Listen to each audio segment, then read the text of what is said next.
Hello and welcome to this MSB podcast. My name's Thomas O'Reilly and I'll be your host for this podcast series. This series sees me sit down with the partners of the firm and just get to know them a little bit better and get an insight into their career journey. But before I get to chat to any of the partners, we've got a very special first episode because we've got one of the founding members joining us today, Sexton. Welcome, Sean. Thank you for joining me. Hi, Tom. It's a pleasure. Good. And alongside Sean is Carey, current managing partner of the firm. Hi, Tom. Are you both okay? We're a little bit nervous, but we're good. Not sure what you're going to be asking. Well, we'll get straight into it. So, Sean, my first question is, can you take us back to when you first started MSB, when and why you decided to start your own law firm? Yeah, I mean, there wasn't really a plan. I was 29 years old. I was working for an old established Liverpool firm. I'd been offered partnership with them. And they got taken over by an even bigger established Liverpool firm. And I would have had to go and do commercial litigation if I stayed with the firm. And I really didn't want to do commercial litigation. So they were very fair to me. I was running a branch office for them. The new firm didn't want the branch office. So they basically allowed me to take on that office on easy terms. And hadn't got a clue what to do. Never employed anybody in my life. Nobody in my family had ever employed anybody. So the thing I was most anxious about was, how do you do a payroll? How do you produce a wage slip? But it turns out there are agencies that can do these things for small businesses. So we started, and my best friend was Paul Bibby, and he was a conveyancing solicitor. So I could do the litigation, and Paul could do the conveyancing, and it seemed like a good fit. So we sort of started off just as mates, just having a bit of, well, not having a laugh, but we did enjoy ourselves. And, you know, there was no great structure to it at the time. We did the best we could and learnt on the job. Excellent. And I don't mean to pry, but can you tell us how long ago that was you started MSB? That was November 1988. So right. We're 32 years in now. Yeah, incredible. We're an overnight success. It's only taken 30 odd years. 32 years. Yeah. So, yeah, oh, brilliant. And so I asked really, over that time, how has the industry changed? You know, is it different now than it was back in those days? I was just thinking about that on the way in. It's changed massively. I mean, the fax was brand new technology at the time. We used to gather around the fax machine. Tom with the probably fax doesn't know what a fax is. Yeah. Well, it's this machine, and a piece of paper comes curling out of it, and it's like a letter that's been photocopied somewhere else in the world and arrives. And literally, we used to stand around and watch the faxes arrive. Through. And your job as a junior would be junior lawyer is to take the fax to who the fax has come Right. for. You also had to tear the fax off a serrated edge as well. And God forbid if you never gave that fax to the person as it came through. They were a nightmare to file as well. You know, they just curled up instantly and faded. But there were no mobile phones. And the biggest thing, there was no email. Right. Email completely changed everything. There was a time you could go on holiday and no one could get hold of you. I bet we wish that was still the case sometimes. There are times when you think, wouldn't that be great? Wouldn't that be lovely? But email was huge. And that only really, we're talking mid-90s. Well, I can remember when the email first got brought in at MSB, and we had one email between us all. So it was just like a fax, really, but it came through on the screen. Yeah. Oh, wow. I remember it was a client, actually, who first said to me, you really need to get email. And you need to get with it. Yeah, I know. Email, right? Yeah, okay. Yeah, so would you say, you know, the industry today, you know, it's progressed for the better? You know, the cases that you take on today, you know, the advances you've got in technology and stuff, would you say that, you know, clients are in a better position today than they were, you know, 20 odd years ago? They are, because they can get information so much easier, and they're not reliant just on one person being sat at a physical desk with able to answer a telephone to deal with queries. Yeah, and I think that was one of the things me and you were talking about that will come out of COVID, is that, you know, I hate Zoom. I'd much rather be with people talking to people, but you can't take away from what it's upskilled us. We've learnt new ways. But from a client's point of view, Sean's got a case that's a criminal case, but there may be an element of litigation in it or property in it or an employment issue. Within half an hour, he can get one of our employment lawyers or our litigation lawyers or our property lawyers in on a Zoom, speaking to the client, and instantaneously that client has got advice from 3 experts to resolve an issue. Because very often in legal matters, it's not just one area of law, is it? There's lots of different things that come into it. And I think that's a great example, actually, because we did that just about a month ago. And it just happened when we needed to speak with a client about something, and then realised that a couple of other people in the firm could contribute to it. And suddenly within, half an hour, 40 minutes, we'd actually got this set up and done. And instead of having to have all those individual people respond individually. Take a week to set a meeting like that up, pre-COVID. So the other thing, which I think is going to be terrific to come out of the pandemic, is it will end this nonsense of us having to travel to London and spend all day to go and do a 15-minute hearing. Yeah. And that's one thing they really need to ensure changes. Because it's such a waste of a day. It's such a waste of, although there's all nothing, the emissions and climate nicer change. The first time you go to the RCJ or for a junior. I can remember the first time I went and you think, wow, I've made it. I'm here. It is a bit special in the Strand of the Royal Court of Justice, and just going in for the first time and looking around you, that's remarkable.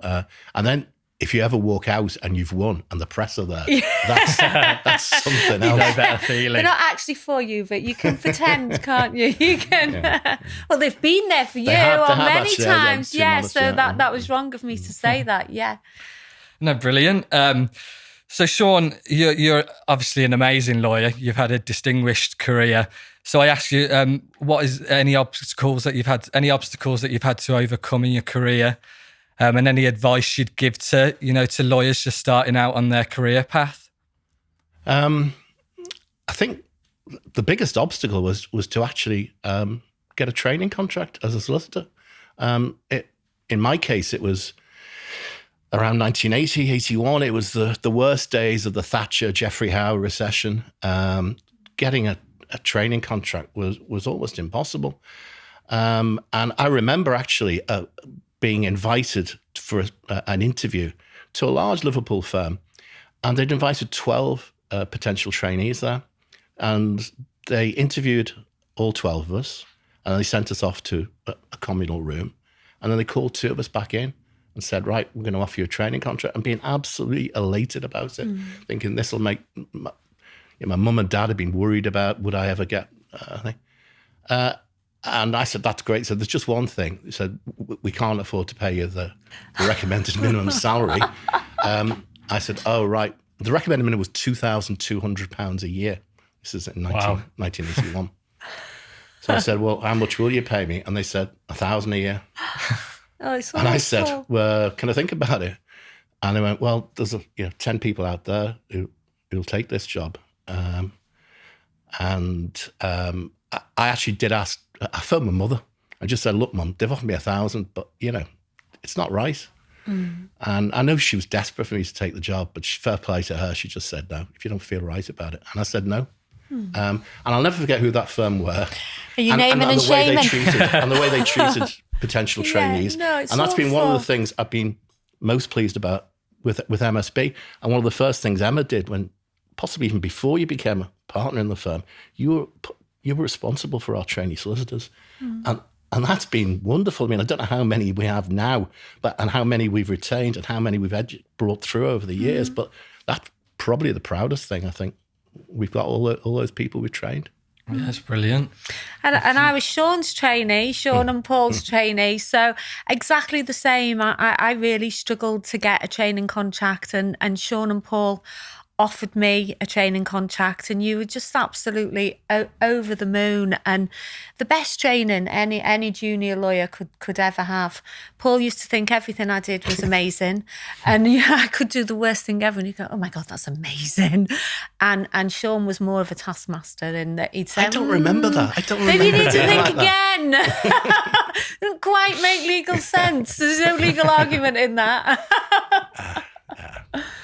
Well, I'm sorry. No, I forgive you. You made me work. You pushed me. Brilliant. And is there a particular legal case, that was really impactful in your career or significant?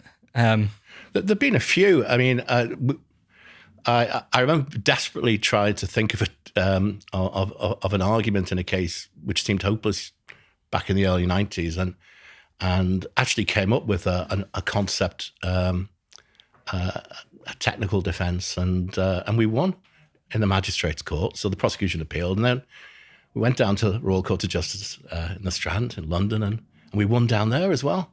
And the prosecution's argument had been, well, we must be right, because this is the way we've done it for 25 years, and there's been 250,000 people convicted on this basis. So I thought, but the divisional court said, no, you're right. That was great. And then, of course, they suddenly realised that it would be horrendously expensive to compensate all those people who'd been wrongfully convicted. So the Supreme Court reached a different decision. And the Lord Chancellor, a cabinet minister or whatever, actually sat in the Supreme Court for that hearing. It was called the House of Lords then, but... and I remember thinking at the time it's a bit unfair. I'm sure he'd rather spend the money on hospitals than this. But so that was a big thing in the early 90s, and sort of gave us national publicity. But I think in terms of any specific hearing, I think I represented Denise Fergus, James Bulger's mother, at the European Court of Justice in Strasbourg, and we were there to address the court on what the rights of victims should be.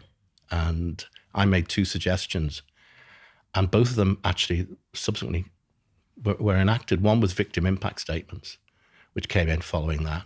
And the other thing was that the prosecution now, if they are prepared to possibly accept a plea to a lesser offence from a defendant, will at least consult with the family or explain to the family why they're doing that. And those are the 2 things that I'm probably most proud of. Wow, yeah, very impressive. And I don't know, for you, Emma, is there a case you worked with Sean on that was significant in your career, or another case you worked on?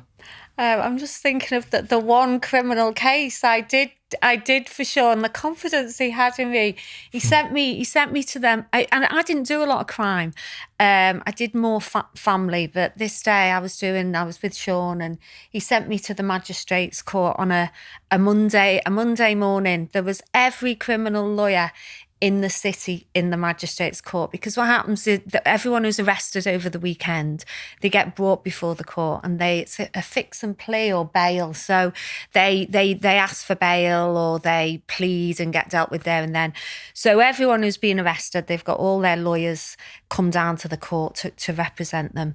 And literally at that time, Liverpool had a number of quite kind of big name criminal lawyers. Absolutely. And every one of them who was kind of your peers who you looked up to was in this room.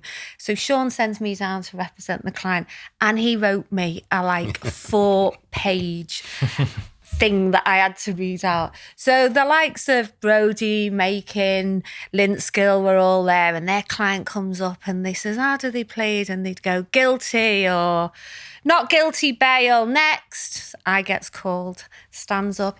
It is me, your worships, that appear on behalf of the defendant.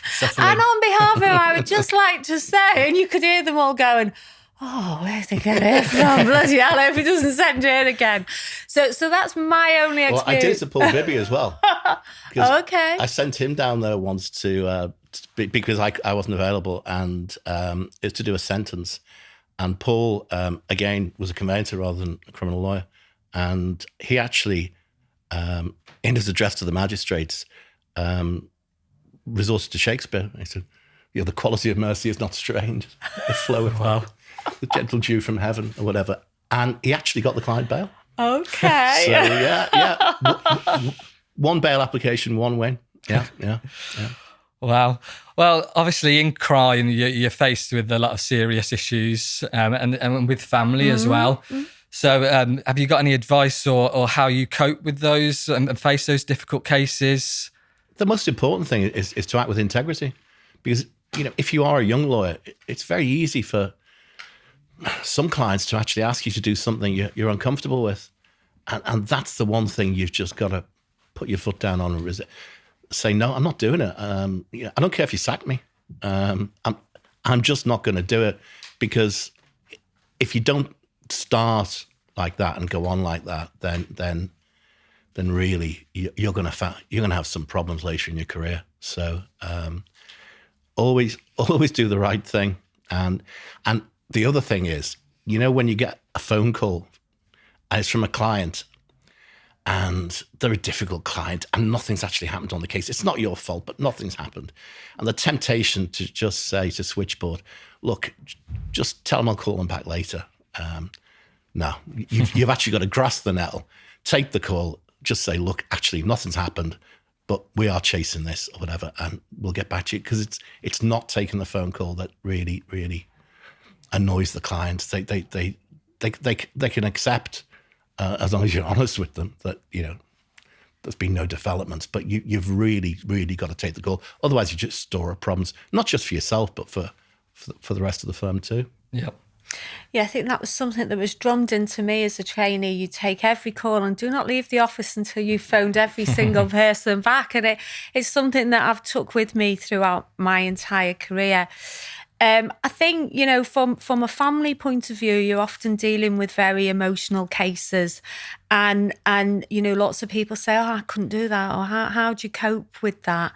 And you have to just remember that you have to do the very best for your client. It's not your problem or your issues to take on board, but your role is to give that client the very best, to give them excellence in legal services, and really represent them to the best of your ability. Yep, excellent. Well, that was my next question was going to be, Okay. what would you put the success of the firm down to? Obviously, I've witnessed, working in MSB, the excellent, client care that all solicitors and staff give to their clients. But is there anything else you think, that's, really been key in making the firm a success? I think one thing for me is never to accept that, well, that will do. That really it's got to be the best you can do, and you've got to do that again and again and again. And if you're sloppy, well, it's not good for the client. It's not good for you or your development either. So we all learn on the job. I mean, I remember starting off thinking, how do you do this? And you all learn from other people. You say, what would you do? And it's that sort of community thing that's really, really important. And that's going to be one of the challenges, I think, now at the moment with people working from home, is they haven't got that immediate sounding board, that you can just pop into someone's office and go, well, what should I do now? Absolutely, yeah. Yeah.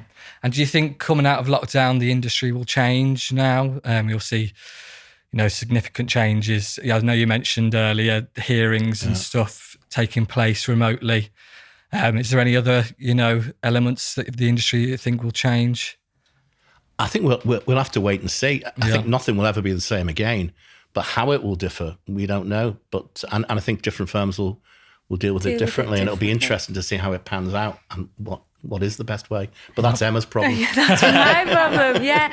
I mean, I think I'm very fortunate to take over as managing partner of a firm that had really good, sound foundations that were built on Sean and Paul, amazing lawyers, but also passionate and proud of the work that they did. And so they built a firm with that strong belief that it's not just enough to be a good lawyer. You've got to be passionate about what you do and proud of what you do. And that filtered through. I felt proud and passionate. And that's something that I would like to kind of instill in the firm, that we are lawyers, we deliver excellence in legal services, but we're proud of that and we're passionate about it. And I think valuing your staff as well, and bringing everybody with you. So as we come out of lockdown, for me, the biggest challenge, but the challenge I'm determined to conquer, is that we come together, that we do all come together, because as we were saying earlier, one of the things that we've built on is nurturing the next generation and investing in our trainees and growing organically. And to continue to do that, we've got to come back and come together as a firm to make sure we can share our knowledge and share and move forward. Yeah. Excellent. Some excellent words of wisdom from you both there. Thank you. And so finally, to end, you've both worked together a number of years. So have you got a funny story or an experience that you'd be willing to share with us? One of the great things about MSB, particularly in the early years, was the social life. I mean, it was good. And, most Friday nights would be out. And it'll be good again. Yeah. And there were, you'd have office nights out, and the Christmas parties were legendary, and some of those day trips to the races as well. I mean, they were too. The coach trips some particularly. stories are X-rated. I could not be told on a podcast today. Do you remember the time we went to York?